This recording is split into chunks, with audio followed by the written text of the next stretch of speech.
ఒక పోటీ అని అనుకోండి.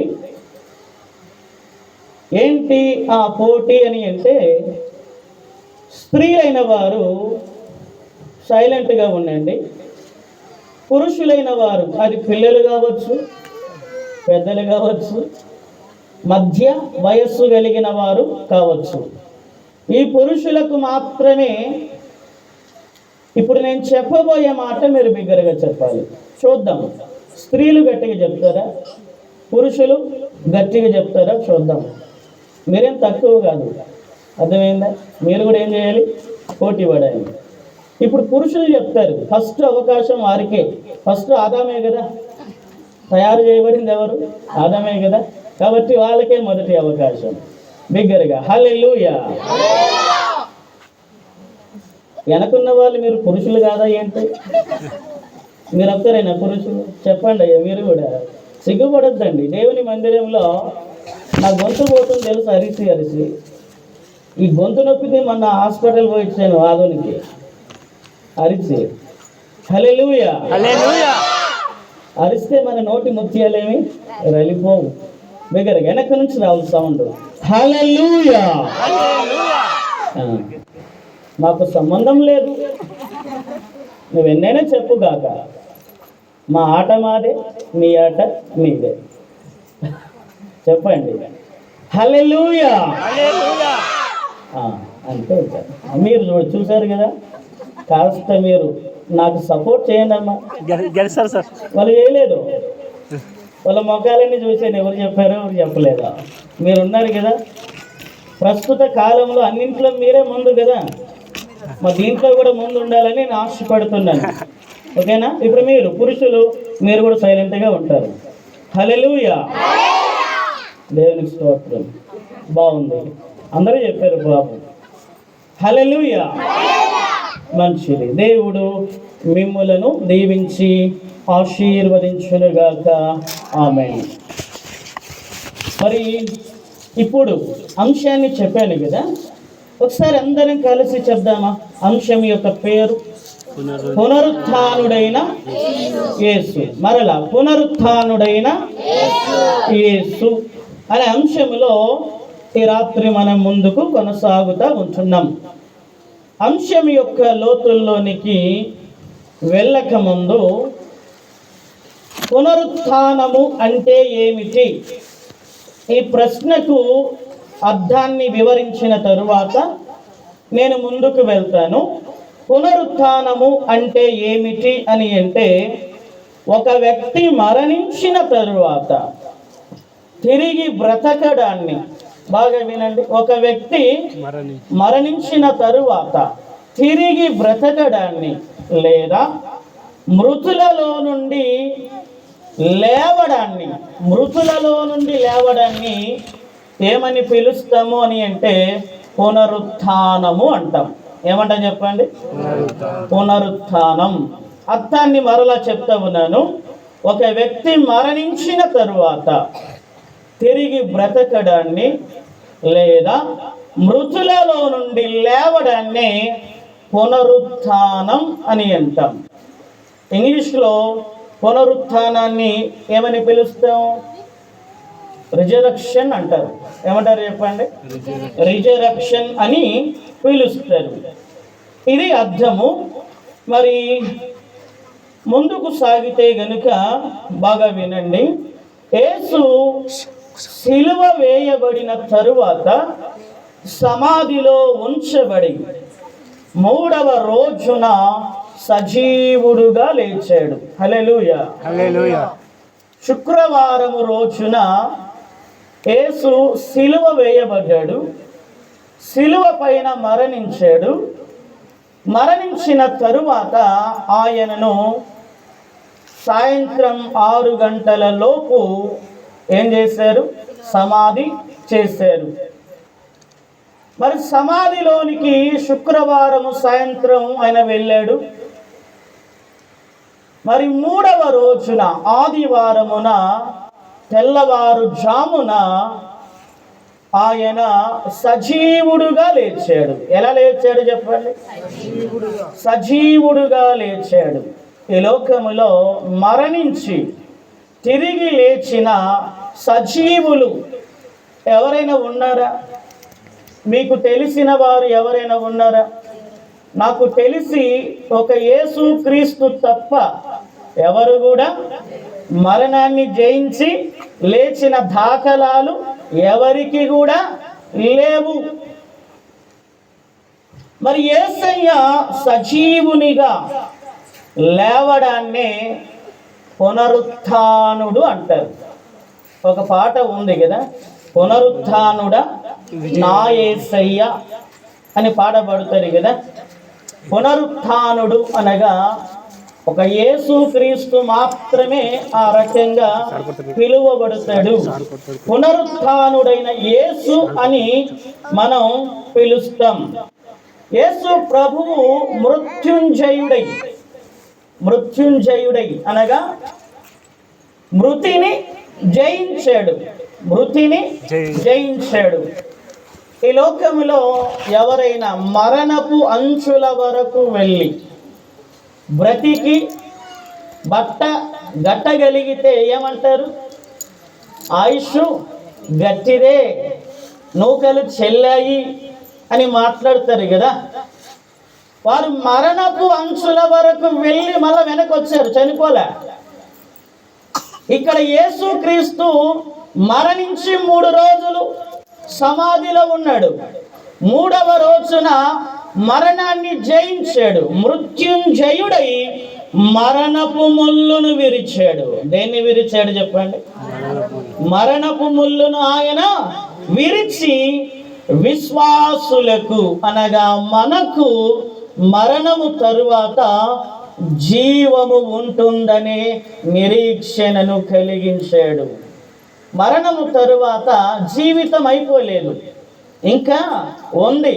అసలైన జీవితం ఇది కాదు, దీని తరువాతే ఉంది అసలైనటువంటి జీవితం అని యేసుక్రీస్తు యొక్క పునరుత్థానము ద్వారా దేవుడి సత్యాన్ని మనకు బయలుపరిచాడు. మరి పునరుత్థానం పాప మరణాలపై, అంటే 2 ఉన్నాయి అందులో, పాపం ఉంది, మరణము ఉంది. పునరుత్థానము అన్నది పాప మరణాలపై విజయానికి మరియు నిత్య జీవానికి గుర్తుగా ఉంది. విజయానికి మరియు నిత్య జీవానికి పునరుత్థానము అన్నది గుర్తుగా ఉంది. మరి యేసుక్రీస్తు పునరుత్థానం క్రైస్తవ సంఘ చరిత్రలో, మనం సంఘ చరిత్రలో ఉన్నాం కదా. మనం ఎక్కడున్నాం చెప్పండి? సంఘ చరిత్రలో మనం ఉన్నాం. యేసుక్రీస్తు యొక్క పునరుత్థానం క్రైస్తవ సంఘ చరిత్రలో చారిత్రక వాస్తవంగా మరియు దేవుని రక్షణ ప్రణాళికలో అత్యంత కీలక ఘట్టంగా ఇది పరిగణించబడుతూ ఉంది. క్రీస్తు పునరుత్థానం క్రైస్తవ విశ్వాసానికి మూలాధారం. క్రీస్తు యొక్క పునరుత్థానం క్రైస్తవ విశ్వాసానికి మూలాధారం. దీనిపైనే మన విశ్వాసము అన్నది బేస్ అయి ఉంటుంది. ఒక బిల్డింగ్ దేని మీద ఆధారపడి నిలవబడగలుగుతుంది? పునాది పైననే కదా. ఇప్పుడు సంసోను దగ్గరికి మనం వెళ్తే గనుక దాగోను గుడిలో, ఏ గుడి? దాగోను గుడి. ఫిలిస్తీన్లు వారి దేవత సంసోనును వారికి అప్పగించింది అని పండుగను ఆచరిస్తూ ఉన్నారు. మనలాగా పండుగను ఆచరిస్తూ ఉన్నారు. చాలా సంతోషంగా ఉన్నారు. ఎందుకు? మనలాగే పండుగ కనుక చాలా సంతోషాన్ని వారు వ్యక్తపరుస్తూ ఉన్నారు. ఈలోపుగా వారికి ఒక ఆలోచన వచ్చింది. వారి శత్రువు సంసోను ఉన్నాడు కదా, ఇతగాడు ఎక్కడ ఉన్నాడు? చెరసాలలో ఉన్నాడు.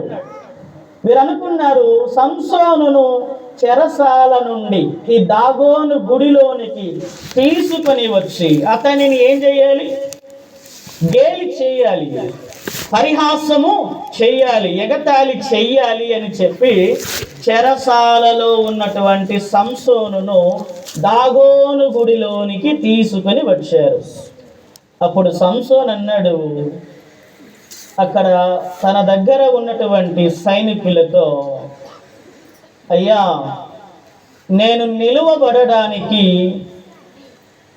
నాకు ఒక 2 స్తంభాలు కావాలి, నేను నిలవబడలేకపోతా ఉన్నాను. ముసలి వాళ్ళకి చేతి కర్ర కావాలి కదా, ఎందుకు? అది 3వ కాలులాగా కింద పడకుండా వాళ్ళకి ఏమిస్తుంది, అది సహాయం చేయగలుగుతుంది.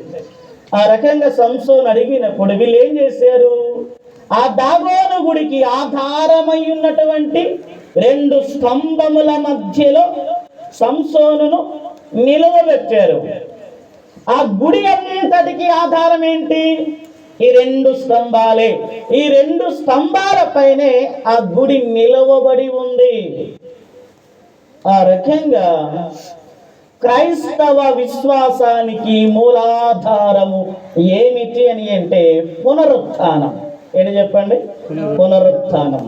పునరుత్థానము లేకపోతే క్రైస్తవ విశ్వాసం నిరర్ధకము అవుతుంది.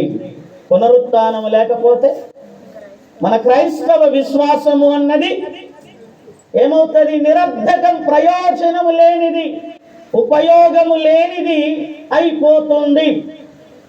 దైవ గ్రంథములో 4 సువార్తల్లో మనము చూస్తే, నేను వేయబోయే ప్రశ్నకు మీరు తక్కువ సమాధానం చెప్పాలి. పునరుత్థానము లేదు అని చెప్పేవారు ఎవరు? ఈ 4 సువార్తల్లో ఎవరు? సద్దూకయ్యులు. ఇది ఒక వర్గం, ఇది ఒక తెగ. మీరు ఏమని వాదిస్తారు? పునరుత్థానము అన్నది లేదు అని వాదిస్తారు. వారి వాదన అది అసత్యం. అదేంటి చెప్పండి? అసత్యం. సత్యం ఏంటి? పునరుత్థానము అన్నది ఉంది. ఈ క్రైస్తవ విశ్వాసములో ఈ పునరుత్థానము అనేది లేకపోతే, దాని పట్ల నమ్మిక లేకపోతే క్రైస్తవ జీవితం అది నిరర్ధకము అవుతుందని నేను మీకు తెలియజేస్తూ ఉంటున్నాను. హల్లెలూయా. ఒకసారి గట్టిగా చప్పట్లు కొట్టి దేవుని యొక్క నామాన్ని మహిమపరుద్దాం. మంచిది. మరి సమయంలో ఇప్పటిదాకా చెప్పినదంతా కొంత ఉపోద్ఘాతం అనగా పరిచయం అంశానికి సంబంధించిన పరిచయ వాక్కులను నేను మీ ముందు ఉంచాను. అసలైనటువంటి సబ్జెక్ట్లోనికి, విషయంలోనికి ఇప్పుడు నేను వస్తా ఉంటున్నాను. బాగుగా గమనించండి. మరి ఇప్పుడు చెప్పబోయేటటువంటి ఈ విషయాలన్నిటికీ ఒక టైటిల్, ఒక పేరు నేను పెట్టడం జరిగింది. ఆ పేరు ఏమిటి అని అంటే, మీరందరూ యేసుక్రీస్తు పునరుత్థానుడు అయ్యాడు అని అంటే మీరు నమ్ముతున్నారా లేదా? ఏమైనా సందేహం ఉందా? తోమా లాంటి వాళ్ళు ఎవరైనా ఉన్నారా? తోమా ఏమన్నాడు? శిష్యులు మధ్యలేని మరి అందరూ వెళ్ళి మేము ప్రభువును చూచితిమి. ఎవరిని చూశారంట? ప్రభువును చూచితిమి అని చెప్తే ఈ తోమా ఏం చేశాడు? No no no no no no, నేను నమ్మను, నాకు ఆధారం కావాలి. ఏం కావాలి? సాక్ష్యం కావాలి, నాకు రుజువు కావాలి అని అడిగాడు. క్రైస్తవ్యానికి, విశ్వాస జీవితానికి రుజువులు అవసరము లేదు, సాక్ష్యాలు అవసరము లేదు. అది అల్ప విశ్వాసం అవుతుంది, అవిశ్వాసము అవుతుంది. దేవుడు ఉన్నాడని నమ్ముతున్నాం కదా, దానికి రుజువేంటి? ఏ రుజువు లేకపోయినా మనం ఏం చేస్తామని చెప్పండి? దేవుడు ఉన్నాడు, పరలోకం ఉంది, ఒకరోజు మనం ఈ లోకాన్ని విడుస్తాం, ప్రభువు నమ్ముకుంటే పరలోకానికి వెళ్తామనేటువంటి విశ్వాసం మనకు ఉంది కదా. విశ్వాసానికి రుజువులు, సాక్ష్యాధారాలు పని లేదు. ఈ లోకంలో కోర్టుకు వెళ్తే ఏమడుగుతారు? సాక్ష్యాలు అడుగుతారు, రుజువులు అడుగుతారు. వారికి కావాలి సాక్ష్యాలు, క్రైస్తవ విశ్వాసానికి రుజువులు అవసరమే లేదు. తోమ అడిగాడండి, రుజువులు కావాలి అని అడిగాడు. ఆయన చేతిలో ఉండే గాయములో వేలు పెట్టి చూస్తే తప్ప నేను నమ్మనన్నాడు. 3.5 సంవత్సరాలు తిరిగాడు ప్రభు వెనకాల. అర్థమవుతుందా మీకు? 3.5 సంవత్సరాలు ఈ తోమ ప్రభు వెనకాల తిరిగాడు. ప్రభు చెప్పిన మాటలన్నీ విన్నాడు. ప్రభు చెప్పలేదా ముందుగానే పునరుత్థానము గురించి? నేను చనిపోతాను మరలా తిరిగి లేస్తానని చెప్పాడా లేదా? ఈ తోమ విన్నాడు. విన్నా కూడా అల్ప విశ్వాసం. చాలా మందికి వాక్యం వింటున్నా కూడా సంఘాలలో ఎక్కువ శాతం తోమ లాంటి వాళ్ళే ఉంటారు. అల్ప విశ్వాసం. మందిరానికి వస్తారు, పాటలు పాడుతారు, వాక్యాన్ని వింటారు, మరలా ఎలాగుంటది వాళ్ళ స్థితి? తోమ లాంటి అల్ప విశ్వాసాన్ని కలిగి ఉంటారు. ప్రభు అన్నాడు తోమాతో, తోమా, నీవు నన్ను చూచి నమ్మితివి. చూచి నమ్మిన వారికంటే చూడక నమ్మిన వారు ధన్యులు. మనం దేవుని చూడలేదు, మనం నమ్ముతున్నాం అంటే ఆ లెక్క ప్రకారంగా మనం ఎవరం? ధన్యులమే కదా. అప్పుడు తోమా యొక్క నేత్రాలు తెరవబడి ఏం చేశాడు తెలుసా? భారతదేశానికి కేరళ ప్రాంతానికి వచ్చి సువార్తను ప్రకటించి ఆ తదుపరి చెన్నై, మద్రాస్ వెళ్ళి అక్కడ ఒక గుహలో శూలాల చేత గుచ్చబడి హతసాక్షిగా ఆయన చంపబడ్డాడు. ఈరోజు మనం యేసును తెలుసుకోగలిగాము అని అంటే తోమా యొక్క పుణ్యమో. హల్లెలూయా. గట్టిగా దేవునికి స్తోత్రం చెప్దాం. చేతులెత్తి స్తోత్రం చెప్దాం. హల్లెలూయా. జాయ్ చెప్పింది కరెక్టే. నేను చాలా విషయాలు మీకు చెప్పాలని ఉంటుంది, కానీ కొన్ని ఉదాహరణలు సమయం ఆలస్యం అవుతుందని చెప్పి కరెక్ట్ మనకు సూట్ అయ్యే ఉపమానాలే ఉంటాయి. ఆలస్యం అవుతుందని నేను కొన్ని చెప్పకుండానే ముందుకు వెళ్ళిపోతాను. ఎందుకు మిమ్మల్ని ఇబ్బంది పెట్టడం, సమయాన్ని ఎక్కువ తీసుకొని మిమ్మల్ని బాధించడం ఎందుకని చాలా సందర్భాలలో అలా నేను మనసుకు సర్దు చెప్పుకొని ముందుకు సాగుతూ ఉంటాను. రైట్. యేసుక్రీస్తు పునరుత్థానుడు అయ్యాడు అనటానికి రుజువులు. యేసుక్రీస్తు పునరుత్థానుడు అయ్యాడు అనటానికి రుజువులు. ఇది హెడ్లైన్, ముఖ్యమైనటువంటి హెడ్లైన్ ఇది. యేసుక్రీస్తు పునరుత్థానుడు అనగా మరణాన్ని జయించి లేచాడు అనడానికి రుజువులు అనగా సాక్ష్యాలు. 3 సాక్ష్యాలు నేను మీ ముందు ఉంచుతాను. ఎన్ని సాక్ష్యాలు? 3 సాక్ష్యాలు. అందులో మొదటిది ఏంటంటే ఖాళీ సమాధి. మొదటి రుజువు ఏంటి? తరువాత మిమ్మల్ని అడుగుతాను కూర్చోబెట్టి, చెప్పాలా? ఏ సార్ మంచిగా చిలక గోరింకల్లాగా మాటలు చెప్పుకుంటున్నారు. మొదటి రుజువు ఏంటి చెప్పండి? ఖాళీ సమాధి, ఎంటీ టూంబ్ అంటారు ఇంగ్లీష్ లో, ఎంటీ టూంబ్. రెండవది యేసు ప్రత్యక్షతలు. రెండవ రుజువు ఏంటి? యేసు ప్రత్యక్షతలు. మూడవది శిష్యుల సాక్ష్యము. మూడవది ఏంటి? మరలా చెప్తున్నాను. మొదటిది అందరు బిగ్గరగా చెప్పండి, ఖాళీ సమాధి. రెండవది యేసు ప్రత్యక్షతలు. మూడవది ఏంటి? శిశువు కాదు, శిష్యుల సాక్ష్యం. ఈ మూడింటిని నేను త్వరగా మీ ముందు పెట్టి నా యొక్క ప్రసంగాన్ని నేను ముగిస్తాను. ఈ మూడింటిలో మొదటిది ఖాళీ సమాధి. దీని గురించి మనం ఆలోచన చేద్దాం. మనము చదువుకున్నాం కదా లేఖన భాగము 24వ అధ్యాయములో, లూకాసు వార్త 24వ అధ్యాయములో 2-3 వచనాలు చూద్దాం. దీని కొరకు బాగా వినండి. సమాధి ముందర ఉండిన రాయి దొరలింపబడి ఉండుట చూచి లోపలికి వెళ్ళిరి గాని ప్రభు అయిన యేసు దేహము వారికి కనబడలేదు. హల్లెలూయా. యేసు ప్రభువు శిష్యులంతా ఏడున్నారు తెలుసా? ఇంట్లో తలుపులు వేసుకొని ఉన్నారు భయం చేత. మరి ఈ వచనం ఎవరి గురించి తెలియజేస్తా ఉంది అని అంటే, ఆదివారం తెల్లవారుజామున, ఏ జామున? తెల్లవారుజామున యేసు యొక్క దేహానికి పరిమళ ద్రవ్యాలను పూయాలి అని చెప్పి మగ్దలేనే మరియతో పాటుగా కొద్దిమంది బయలుదేరారు. ఎక్కడికి? సమాధి దగ్గరికి. ఇంకా తెల్లారలేదు, చీకటి ఉంది. మనము ఏం చేస్తాం? సమాధులంటే మనకు భయం. ఎవరైనా ఆ వీధిలో చనిపోతే ఆ ఇంటి దగ్గర కూడా వెళ్ళాం. భీతి, భయం. ఈ భయం వారిలో లేదు. ఉందా? లేదు. వాళ్ళు ధైర్యంగా, ఒక్క మగ మనిషి లేడు వారికి తోడుగా, స్త్రీలు మాత్రమే ధైర్యంగా సమాధి దగ్గరకు వెళ్ళారు. ఎక్కడికి చెప్పండి? సమాధి దగ్గరకు వెళ్ళారు. ఆ సందర్భంలో యొక్క వచనం తెలియజేస్తా ఉంది, సమాధి ముందర యేసును పెట్టిన సమాధి ఎలాంటిది అని అంటే, ఇట్లా గొయ్యి తీసి పెట్టలే.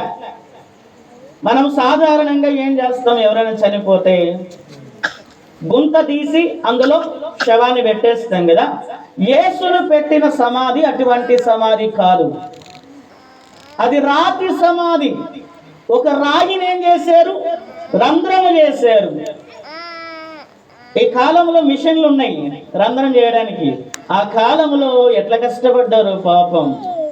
అరిమత్తయ్య యేసేపు తన కొరకు ఆ సమాధిని తొలిపించుకున్నాడు. తన కొరకు తొలిపించుకున్నటువంటి సమాధిని ఎవరికి ఇచ్చాడు? యేసయ్యకి ఇచ్చాడు కదా. ఎంత త్యాగశీలు చూడండి. ఎవరు? అరిమత్తయ్య యేసేపు. మనం ఒక 50 రూపాయలు మన జేబులో 1000 రూపాయలు ఉండి ఒక 50 రూపాయలు దేవునికి కానుక వేయడానికి చాలా ఇబ్బంది పడతాం. కానీ అరిమత్తయ్య యేసేపు తన కొరకు ఏర్పాటు చేసుకున్నటువంటి, ఎంత ఖర్చు అయిందో దాన్ని ఏర్పాటు చేయడానికి, యేసునకు ఇచ్చి వేశాడు ఆ సమాధిని. ఆ సమాధిలో ఆ రాత్రిలో యేసు ప్రభువుని అలా పడుకోబెట్టారు. మరి లోపల పడుకోబెట్టిన తర్వాత సమాధికి ద్వారం ఉంది కదా, ఆ ద్వారానికి అడ్డంగా ఏం పెట్టారు? రాయి పెట్టారు. ఆ రాయికి కూడా ముద్ర వేశారు దుర్మార్గులో. ఆ వచనాలు సువార్తల్లో ఉంటది. అంతగా యేసు మీద కక్ష కట్టారు. ఎవరు? యూదులు, ప్రధాన యాజకులు యేసు మీద కక్ష కట్టారు. పండుగ సమయంలో యేసును సిలువ వేశారు. పస్కా పండుగ సమయంలో యేసును సిలువ వేశారండి. ఎంత దుర్మార్గులు చూడండి. మనకు కూడా ఉంటాయి కక్షలు. క్రైస్తవులు కక్షలు పెంచుకోవచ్చా? రేపు అన్నిటిని బట్టి లెక్క అడుగుతాడమ్మా. అర్థమవుతుందే? మీరు అబద్ధం ఆడవచ్చునేమో, ప్రభువా నాకు తెలపలేదంటే ఈ రాళ్ళు రేపు సాక్ష్యం చెప్తాయి. మీకు అర్థమవుతుందా? బైబిల్ అంటే మీరు ఆశామాషిగా అనుకుంటున్నారు. రాళ్ళు సాక్ష్యం చెప్తాయి మన గురించి. ప్రభువా ఆ రోజు నీ సేవకుడు చెప్తా ఉంటే మీరు విన్నారు, దీనికి సాక్ష్యము మేమే.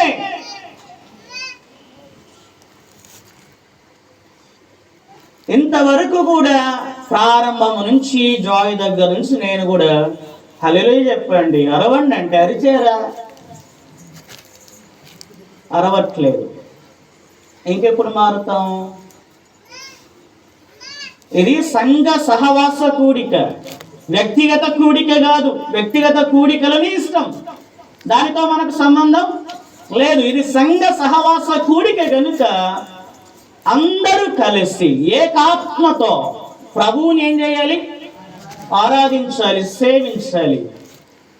నేను ఇక్కడ ఉన్న వారికి ఒక సంగతి విన్నవిస్తూ ఉంచున్నాను. ఏంటని అంటే, మీరు ఎప్పుడైనా ఎక్కడైనా ఊరికి వెళ్ళినప్పుడు దగ్గరలో హోసన్న మందిరం ఏమైనా కనబడితే ఒకసారి వెళ్ళి రండి. సిగ్గుతో తలదించుకోవాల్సిన పరిస్థితి వస్తుంది. అందరూ ఎంత సంతోషంగా ఉత్సాహభరితంగా చప్పట్లు కొడుతూ ఆరాధనలో లీనమై పాటలు పాడతారో తెలుసా? ఉజ్జీవం అంటే అదే అండి. సప్పడు తిండి తిన్నోళ్ళు ఎలా ఉంటారు? బలంగా ఉంటారా? దొబ్బితే కింద పడతారా? మనం బాపన తిండిగా తినేది, బాగా దిట్టంగా ఉన్నటువంటి ఎద్దు మాంసం తింటున్నాం. మనం బలంగా ఉంటామా బలహీనంగా ఉంటామా? మరి ఏడుంది బలం? సప్పడి తిండి తిన్నోడు ఎట్లా ఉంటాడో బలహీనంగా సప్పగా అట్లా ఉన్నారు, ఏదో పోగొట్టుకున్నట్లుగా. వద్దు, దేవుడు దీన్ని మెచ్చుకోడు. మనం ఆరాధించవలసిన వారమై ఉన్నామని నేను మీకు తెలియజేస్తూ ఉంటున్నాను. హల్లెలూయా. సమాధి యొక్క ద్వారానికి మూయబడిన రాయి ఎవరు తీయలేదు. కానీ ఏం జరిగింది? యేసు లేచిన వెంటనే ఆ రాయి దొరలింపబడి ఉంది. ఆ రాయి ఏమైందంట? దొరలింపబడి ఉంది. అక్కడ అదే వ్రాయబడి ఉంది, సమాధి ముందర ఉండిన రాయి దొరలింపబడి ఇండుట చూచి లోపలికి వెళ్ళిరి. గాని లోపలికి వెళ్ళారు, ఈ మహిళలు లోపలికి వెళ్ళారు. వెళ్తే అక్కడ ఏంటి పరిస్థితి అంటే, ప్రభువైన యేసు దేహము వారికి కనబడలేదు. ఆ సమాధిలో ఎవరి దేహం ఉండాలి? యేసు యొక్క దేహం ఉండాలి కదా. ముచ్చటగా 3 రోజులే సమాధి చేసి, మరి యేసు దేహం వారికి కనబడకపోయేసరికి మరి వారు ఏమనుకున్నారు అని అంటే, ఇందును గూర్చి వారికేమీ తోచకై ఉండగా ప్రకాశమానమైన వస్త్రములు ధరించిన 2 మనుష్యులు వారి యొద్ద నిలువబడిరి. హల్లెలూయా. ఆ సమాధిలో యేసు దేహము లేదు అని అంటే, ఆ సమాధి ఏ రకంగా ఉంది? ఖాళీగా ఉంది. హల్లెలూయా. హల్లెలూయా. ఈ వాటర్ బాటిల్లో నీళ్లు లేవు అంటే ఇది ఎలాగుంది? ఖాళీగా ఉంది. యేసు దేహము ఒకవేళ ఆ సమాధిలో గనక ఉంటే అది ఖాళీ సమాధి కాదు. కానీ వీరు వెళ్ళినప్పుడు ఆ సమాధిలో యేసు యొక్క దేహము లేదు, అది ఖాళీగా ఉంది. ఆ సమాధి ఎలాగుంది చెప్పండి? ఖాళీగా ఉంది. సమాధిలో యేసు యొక్క దేహము లేకపోవడాన్ని వారు గమనించారు. ఈ ఖాళీ సమాధి దేన్ని మనకు తెలియజేస్తా ఉంది అని అంటే, బాగుగా వినండి, ఇది పునరుత్థానానికి సాక్ష్యంగా నిలిచింది. ఖాళీ సమాధి పునరుత్థానానికి సాక్ష్యంగా నిలిచింది. స్టిల్ ఇప్పటికీ ఆ సమాధి ఉందని మీకు తెలుసా? మనం యెరూషలేము వెళ్తే యేసు ప్రభువుని సమాధి చేశారు కదా. ఏ సమాధిలోనైతే ఆయన దేహాన్ని వచ్చారో ఆ సమాధి ద్వారం ఇప్పటికీ కూడా ఆనాటి నుండి నేటి వరకు అది తెరవబడి ఉంది. ఆ ఖాళీ సమాధి మనకి ఏమి తెలియజేస్తా ఉంది అని అంటే, ఆయన మరణించి తిరిగి లేచాడు. ఆయన మరణించి తిరిగి లేచాడు. యేసు యొక్క పునరుత్థానాన్ని ఆ ఖాళీ సమాధి చాటుతా ఉంది. ఇది అత్యంత బలమైన భౌతిక సాక్ష్యం. భౌతిక సాక్ష్యం అంటే కంటికి కనబడే సాక్ష్యం. కంటికి కనబడుతుందా లేదా? మీరు యూట్యూబ్లో చూడండి, జీసస్ టూమ్ మీకు ఏదైతే అవగాహన ఉంటుందో దాన్ని యూట్యూబ్లో సెర్చ్ చేయండి, మీకు ఓపెన్ అవుతుంది. యేసు యొక్క సమాధి దగ్గరికి వెళ్ళి మనం చూడకపోవచ్చునేమో, ఖర్చుతో కూడుకున్నది. 2 లక్షల రూపాయలు కావాలి. యెరూషలేము వెళ్ళి రావాలంటే ఎంత కావాలి? 2 లక్షల రూపాయలు కావాలి. మనం అక్కడికి వెళ్ళలేము అంత ఖర్చు పెట్టి. వెళ్ళిన వారు ఏం చేశారు? వీడియోలు తీసి యూట్యూబ్లో అప్లోడ్ చేశారు. ఆ రకంగా మనము చూడొచ్చు. మన విశ్వాస పరిమాణాన్ని మనం రెట్టింపు చేసుకోవటానికి ఆ సాక్ష్యాలు మనకు దోహదపడతాయి. భౌతిక సాక్ష్యం ఏంటంటే, ఇప్పటికీ యేసు యొక్క సమాధి, ఖాళీ సమాధి మనకు దర్శనము ఇస్తా ఉంది. ఇది రుజువు. యేసు ప్రభు తిరిగి లేచాడు అనడానికి ఖాళీ సమాధి అన్నది ఒక రుజువు, అనగా ఒక సాక్ష్యము. యెరూషలేములో ఉన్న ఈ ఖాళీ సమాధి నేటికి చారిత్రక సాక్ష్యంగా నిలిచింది. 2026 సంవత్సరాల క్రితం ఉన్నటువంటి ఆ సమాధి ఇప్పటికీ అదే రకంగానే ఉంది. దానికి మార్పులు చేర్పులు చేసి అది పాడవకుండా దానికి భద్రతను కల్పించారు. మరి యేసును పాతి పెట్టిన సమాధి 3వ రోజున ఖాళీగా ఉంది. శత్రువులు కూడా ఈ విషయాన్ని అంగీకరించారంట. యేసు ప్రభువుని సిలువ వేశారు కదా, ఆ శత్రువులు కూడా ఏమని అంగీకరించారు? ఆయన సమాధిలో లేడు, ఆయన తిరిగి లేచాడు అని చెప్పి ఆ శత్రువులు కూడా అంగీకరించినట్లుగా మనం చూడగలుగుతాం. యేసుక్రీస్తు పునరుత్థానుడు అయ్యాడు అనడానికి మొదటి రుజువు ఏంటి అని అంటే ఖాళీ సమాధి. రెండవది దానిలోనికి వద్దాం. రెండవది ఏంటి అని చెప్పాను కదా, యేసు ప్రత్యక్షతలు. యేసు ప్రత్యక్షతలు. ప్రత్యక్షత అంటే ఏమిటి? బాగా వినండి, నేను చాలా అర్థాలు మీకు చెప్తున్నాను, చాలా అర్థాలు మీకు చెప్తున్నాను. మీకు డౌట్ రాకూడదని. ప్రత్యక్షత అంటే ఏంటి? సారని చెప్పలే ప్రత్యక్షత అని, దాని అర్థం ఏంటి అని మీకు ప్రశ్న రాకూడదని నేనే ముందుగా చెప్తున్నాను. అన్ని మీకు అరటిపండు ఒలిచిపెట్టినట్లు అర్థాలతో పాటు వివరణతో పాటు నేను మీ ముందు ఉంచుతున్నాను అర్థవంతంగా. ప్రత్యక్షత అంటే ఏమిటి అని అంటే కంటికి కనబడటం. హల్లెలూయా, హల్లెలూయా. కంటికి కనబడటం. మీరందరూ నా కంటికి కనబడుతున్నారు, నేను మీ కంటికి కనబడుతున్నాను. దీనినే ఏమంటాం? ప్రత్యక్షత అని అంటాం. ఇప్పుడు నేను చెప్పే ప్రత్యక్షత ఎవరిని గురించిన ప్రత్యక్షత? యేసును గురించినటువంటి ప్రత్యక్షత. దీని కొరకు ఒక లేఖన భాగాన్ని చూపిస్తున్నారండి. మార్కు సువార్త 16వ అధ్యాయం 9వ వచనం. మార్కు సువార్త 16వ అధ్యాయము 9వ వచనం. చదవండి. ఆదివారము తెల్లవారినప్పుడు ఏం చేశాడంట? యేసు లేచి.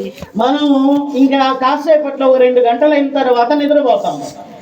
వింటున్నారా? నిద్రపోయిన వ్యక్తి తెల్లారితేనే ఏం చేస్తాడు? లేస్తాడా లేదా?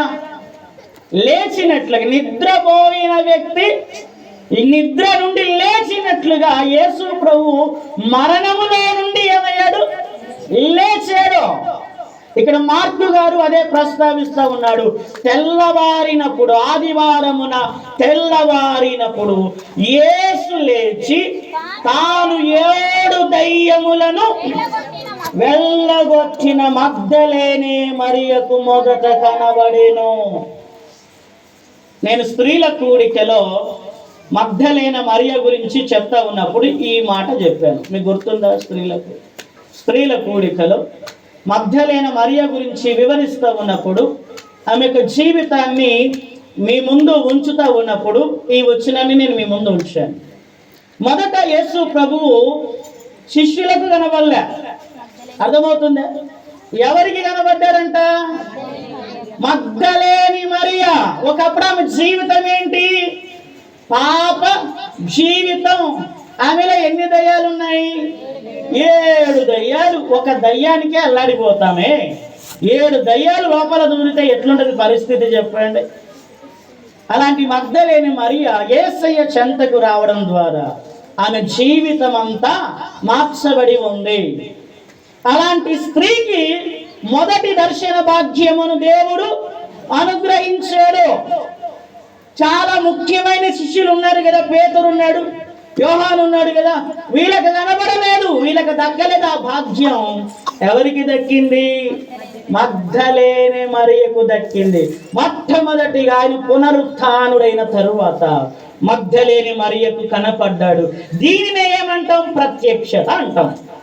అంటే మరియకు కనబడ్డాడు కదా. మరి ఇప్పుడు యేసు లేచినట్లా లేనట్లా? లేచినట్లే కదా, కనబడ్డాడు కదా. లైవ్ లో మగ్దలేని మరియకు ఆయన కనబడ్డాడు. ఇది ప్రత్యక్షత. ఈ ప్రత్యక్షత ద్వారా యేసు సమాధిలోనే ఉండిపోలేదు. ఆయన తిరిగి లేచాడు, ఆయన పునరుత్థానుడయ్యాడని ఈ మగ్దలేని మరియ ప్రత్యక్షత ద్వారా మనకు తెలుస్తా ఉంది. ఇంకొక వచనాన్ని నేను మీకు చూపిస్తాను రండి. అపోస్తలుల కార్యముల గ్రంథము 1వ అధ్యాయము 3వ వచనం.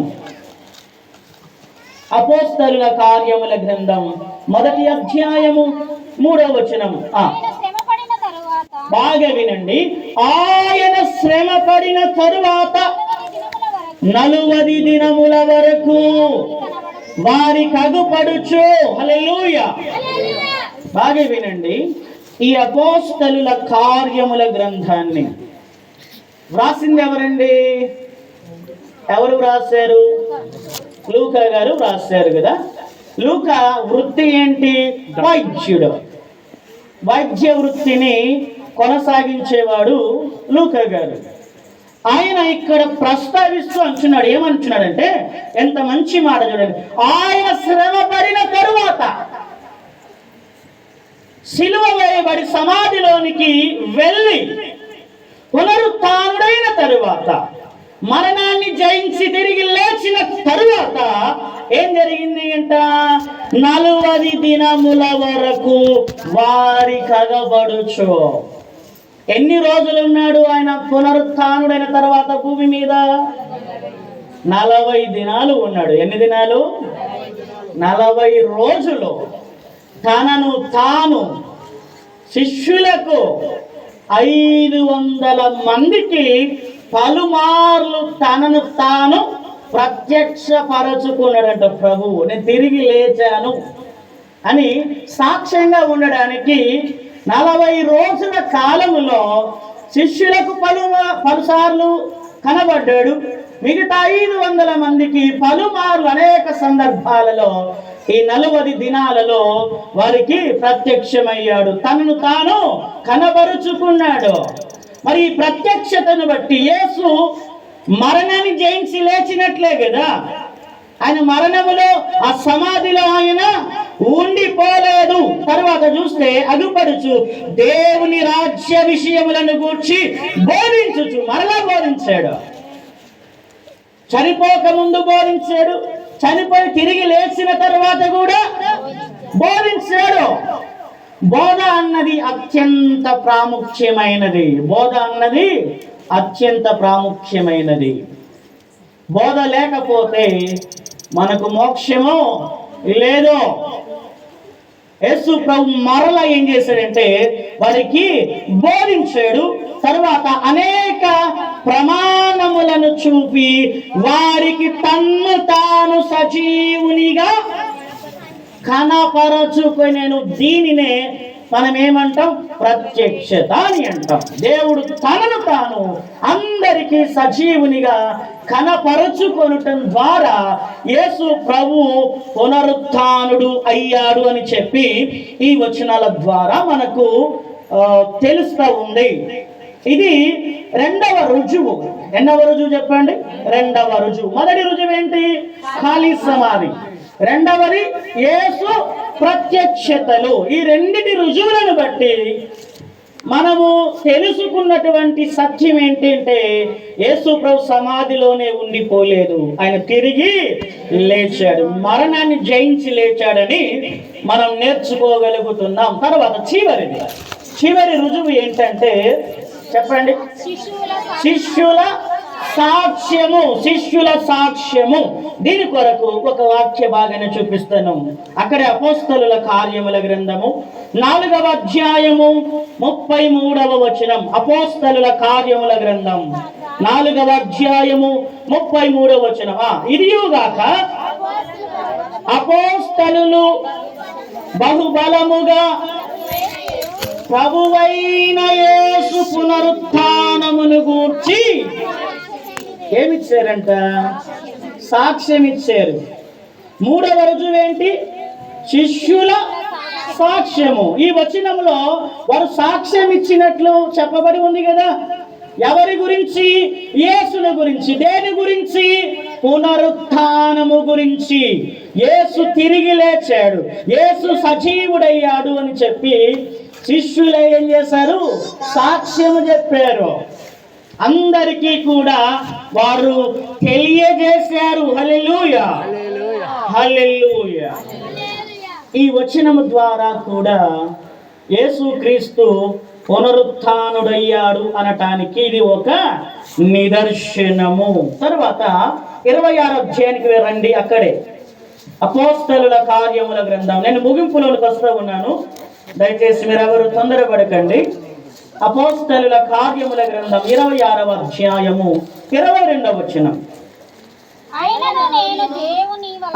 అయినను నేను దేవుని వలనైన సహాయము పొంది నేటి వరకు నిలిచియుంటిని.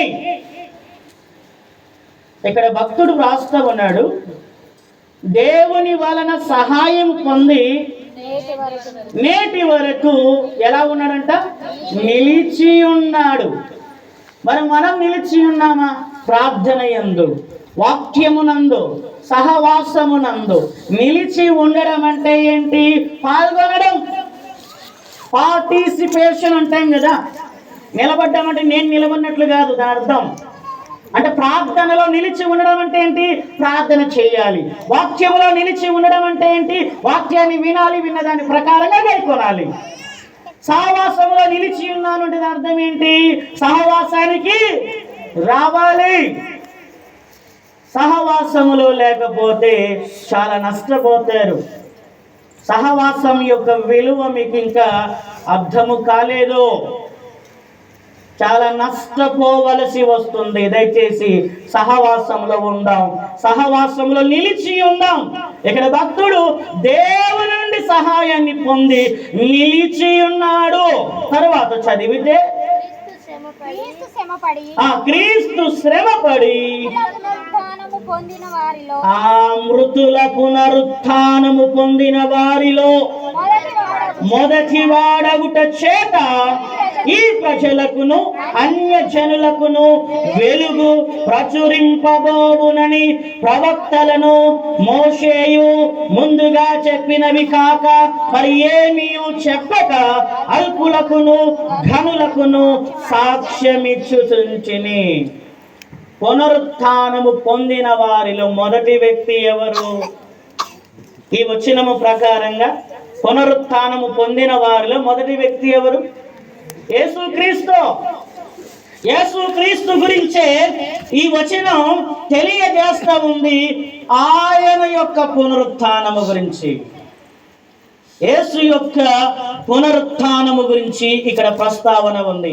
తర్వాత ఇక్కడ మరలా 13వ అధ్యాయానికి వస్తే అపోస్తలుల కార్యముల గ్రంథం 13వ అధ్యాయము 30వ వచనములో చూస్తే అక్కడ కూడా చాలా మంచి మాటలు వ్రాయబడ్డాయి. అయితే దేవుడు మృతులలో నుండి ఆయనను లేపెను. దేవుడు ఏం చేశాడంట? మృతులలో నుండి ఆయనను అనగా యేసుక్రీస్తుని ఏం చేశాడు? లేపాడు. తరువాత ఆయన గలిలయ నుండి యెరూషలేమునకు తనతో కూడా వచ్చిన వారికి అనేక దినములు కనబడెను. ఎవరు కనబడ్డారు? యేసయ్య. ఆ అనేక దినములు అంటే మనకు అక్కడే మొదటి అధ్యాయంలో ఉంది 40 రోజులు. ఎన్ని రోజులు?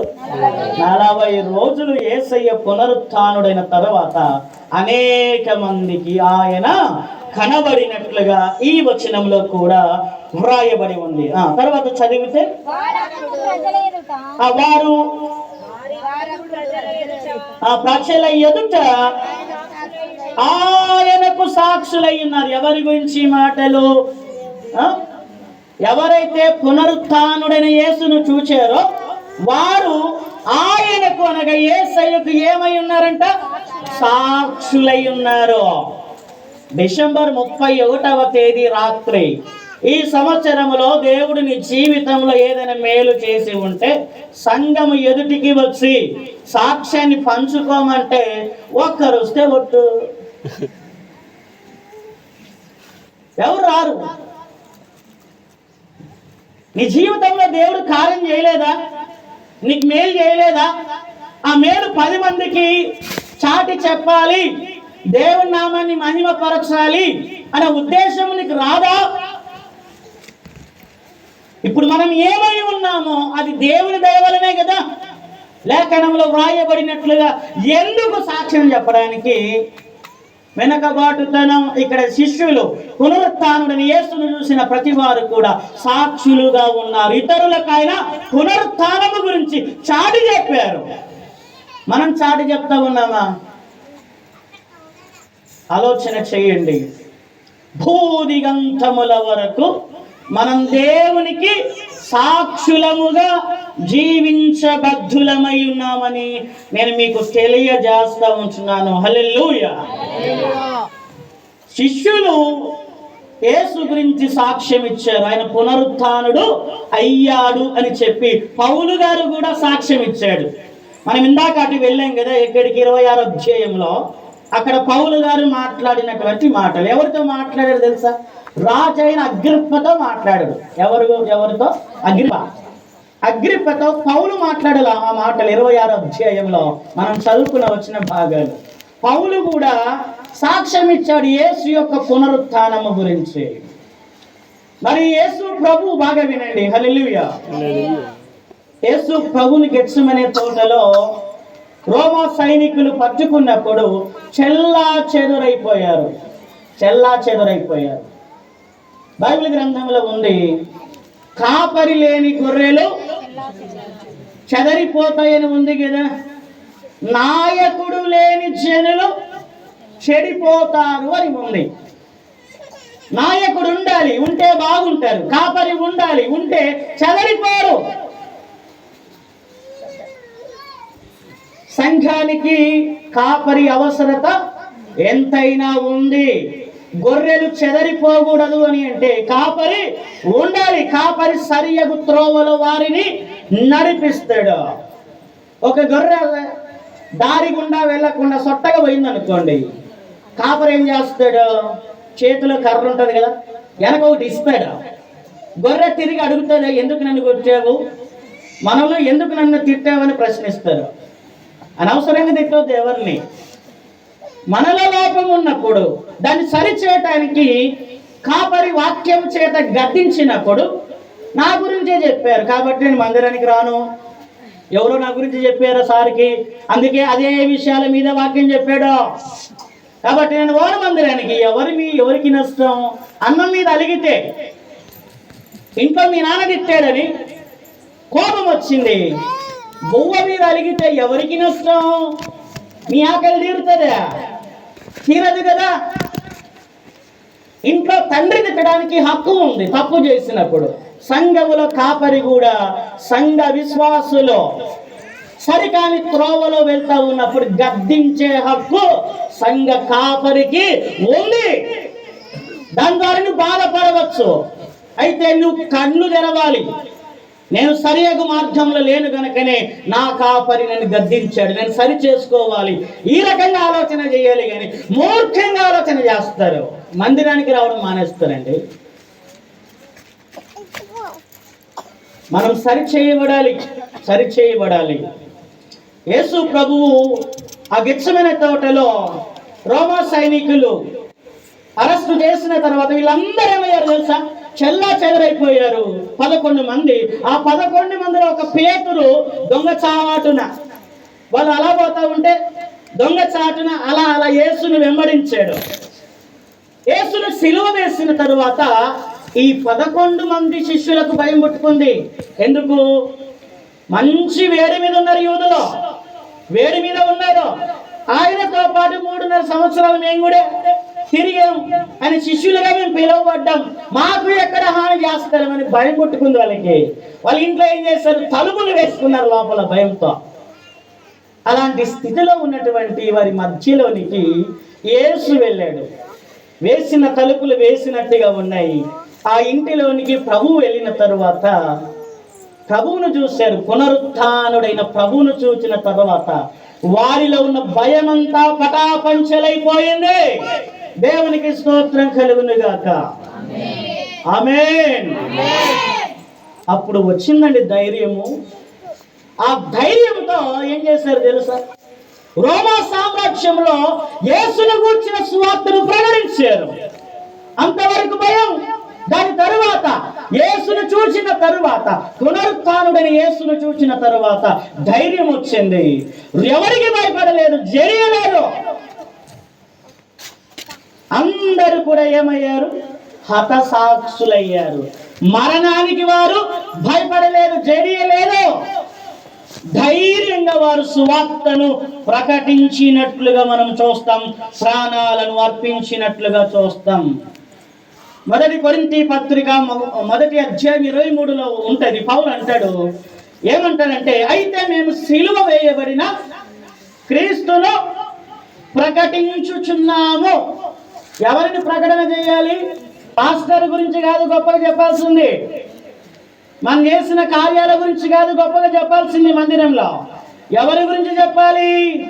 క్రీస్తు యొక్క సువార్తను గురించి మనం ఏం చేయాలి? ప్రకటించే వారముగా మనం ఉండాలి, సాక్షులుగా మనం ఉండాలి అని నేను మీకు తెలియజేస్తూ ఉంటున్నాను. ఇప్పుడు ఈ 3 ఆధారాలు మీ ముందు వచ్చాను కదా, బాగా వినండి. ముగింపులోనికి వస్తున్నాను.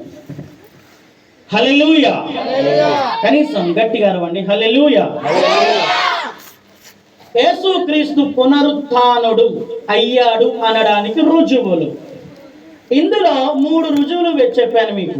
మొదటిది ఖాళీ సమాధి, రెండవది యేసు ప్రత్యక్షతలు, మూడవది శిష్యుల సాక్ష్యం. ఈ 3 ఆధారాలన్నీ కూడా యేసుక్రీస్తు మృతుల్లో నుండి లేచాడని సత్యాన్ని బలపరుస్తున్నాయి. హల్లెలూయా. యేసుక్రీస్తు మృతుల్లో నుండి లేచాడనే సత్యాన్ని ఈ 3 రుజువులు, ఆధారాలు, సాక్ష్యాలు బలపరుస్తూ ఉంటున్నాయి. ముగింపులోనికి వస్తా ఉన్నాను. ముగింపులో 2 ప్రాముఖ్యమైన మాటలు చెప్తాను. ఈ 2 వచనాలు చదువుదాం. ముగింపు మాటగా 2 మాటలు, 2 లేఖన భాగాలు. మొదటి లేఖన భాగము 1 కొరింథీ పత్రిక 15:21. త్వరగా 1 కొరింథీ పత్రిక 15వ అధ్యాయము 21వ వచనం. 15:21. మనుష్యుని ద్వారా తోట మధ్యలో ఒక చెట్టు ఉంది కదా, ఆ చెట్టు యొక్క ఫలాలు మాత్రం తినొద్దండి. ఈ తోటలో మీకు ఏది నచ్చితే అది తినండి. మమ్మల్ని మోసం చేసి